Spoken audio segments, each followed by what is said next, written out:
Bonjour très belle audience. Ou peut-être êtes-vous moche mais je ne peux pas le voir. En tout cas, bienvenue sur l'une de mes nouvelles séries. Ça faisait un petit bail que je ne faisais pas de vidéo et ça me manquait.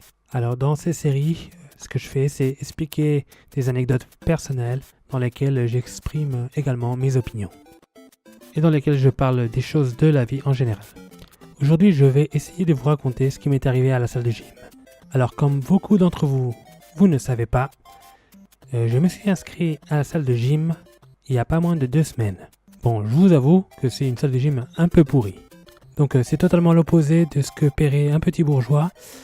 Et 200 € l'année, mais vous avez des trous dans le plafond, vous avez des trous dans le mur, vous avez des trous même dans la douche, et vous avez des trous partout, quoi.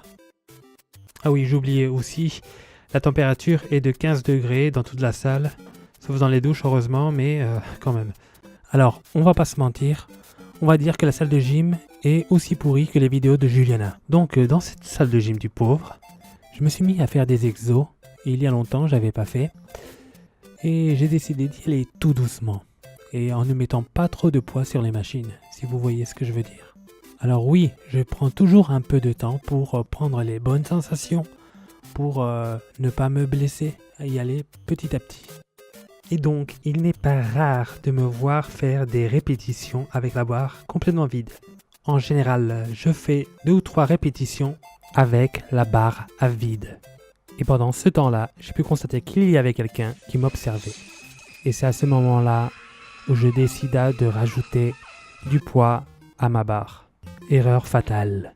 Alors pour être un peu plus précis, j'ai rajouté des poids de 20 kg sur une barre de 20 kg pour un total de 60 kg.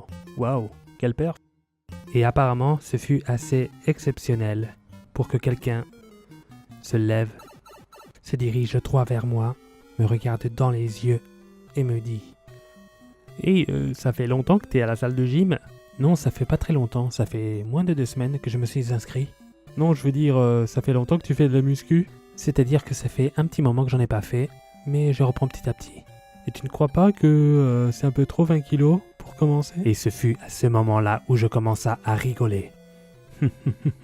Enfin, pas vraiment comme le Dr Gang, mais je ne sais plus.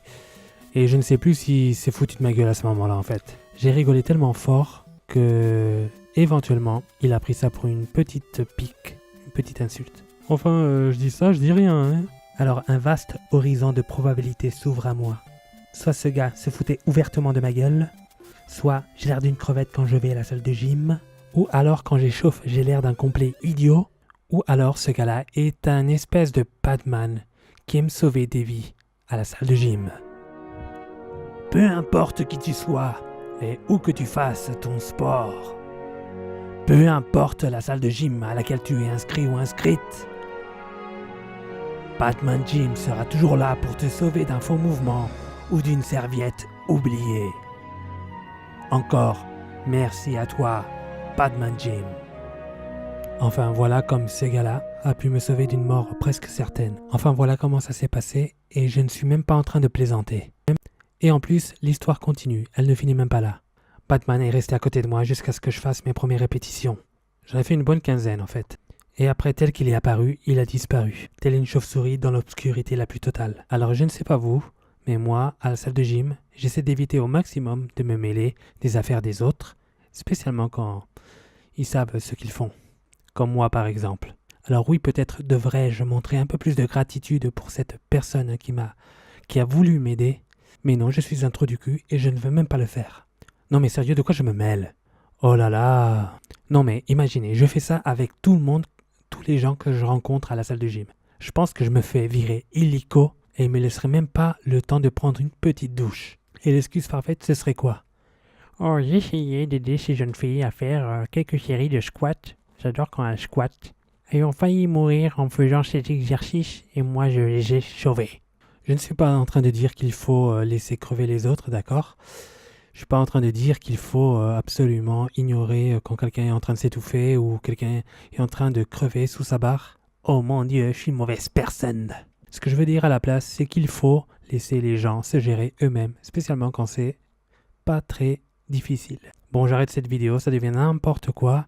Dites-moi si vous avez été aidé par quelqu'un ou alors vous avez ressenti son intervention comme un manque de respect.